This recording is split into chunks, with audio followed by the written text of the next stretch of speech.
हाँ तो बच्चों, आज का हमारा टॉपिक है सोशल ऑर्गेनाइजेशन ऑफ होनी बी, यानी मधुमक्खियों में मधुमक्खियों का सामाजिक संगठन, यानी सोशल ऑर्गेनाइजेशन ऑफ होनी बी।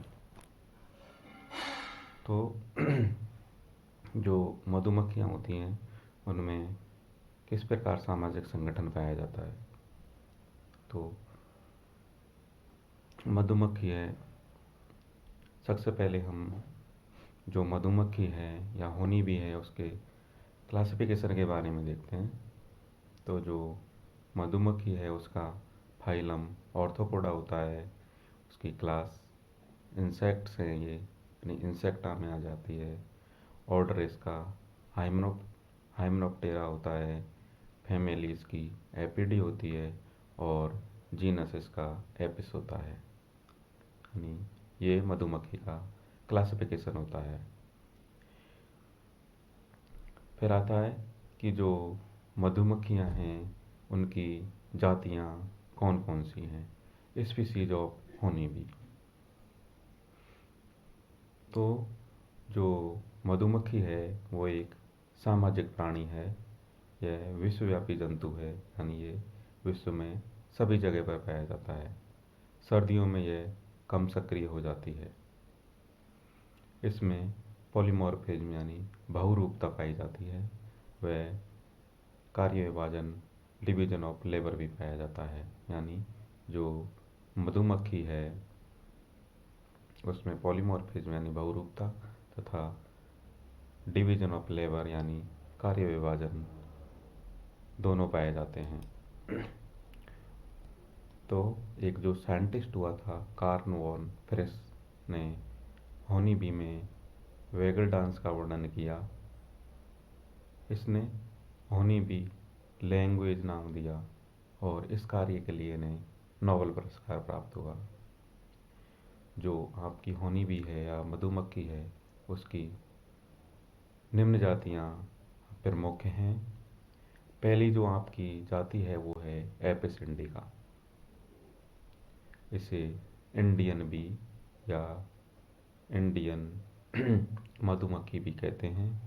यह एपिस डोर्सोटा से परिमाण में यानी साइज में परिमाप में थोड़ी छोटी होती है तथा ये अंधेरे में रहना पसंद करती है। यानी होनी बी या जो मधुमक्खियाँ की जातियाँ हैं उनमें सबसे पहली होती है एपिस इंडिका। यानी जो एपिस इंडिका होती है इसे हम इंडियन बी भी कहते हैं। यह एपिस जो डोर्सोटा जो मधुमक्खी की दूसरी प्रजाति है उससे परिमाप में थोड़ी छोटी होती है तथा यह अंधेरे में रहना पसंद करती है। यह अनेक समानांतर कोम्ब का निर्माण करती है।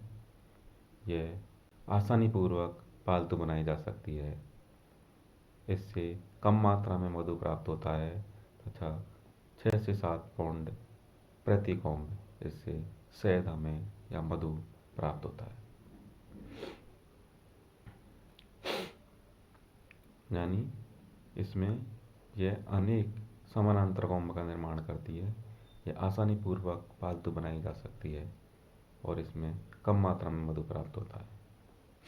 दूसरी आपकी जो जाति है वो है मधुमक्खी की एपिस डोर्सोटा।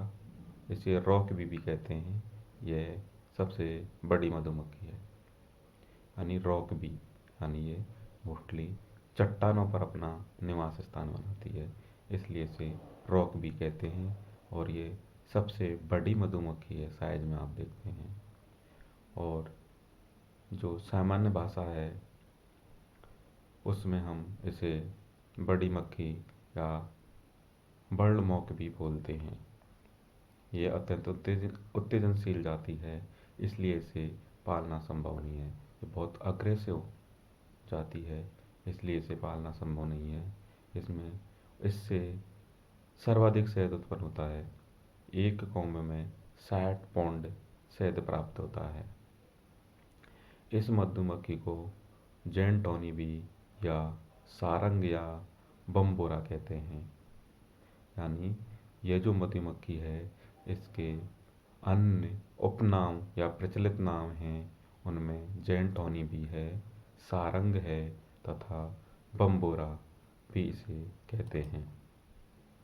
तीसरी जो जाति है वो है एपिस मेलिफेरा। यह व्यावसायिक दृष्टि से सर्वाधिक उपयोग जाती है। तीसरी है वो एपिस मेलिफेरा है। यह व्यावसायिक दृष्टि से सर्वाधिक उपयोगी जाति है।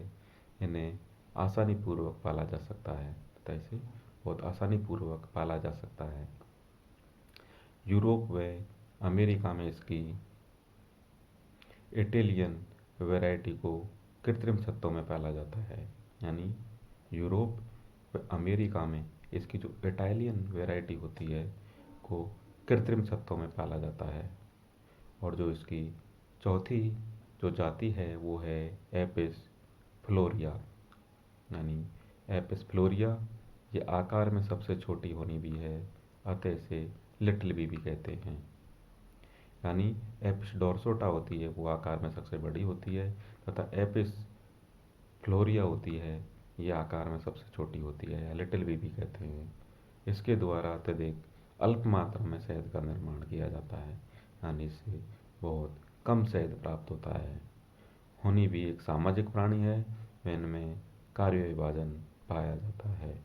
तो ये आपकी जो होनी भी थी, यानी जो मधुमक्खी थी, उसका क्लासिफिकेशन एंड उसकी 4 जातियाँ के बारे में मैंने आपको बताया। इसमें जाति निर्धारण किस तरह होता है ये मैं आपको अगले वीडियो में बताऊंगा। धन्यवाद।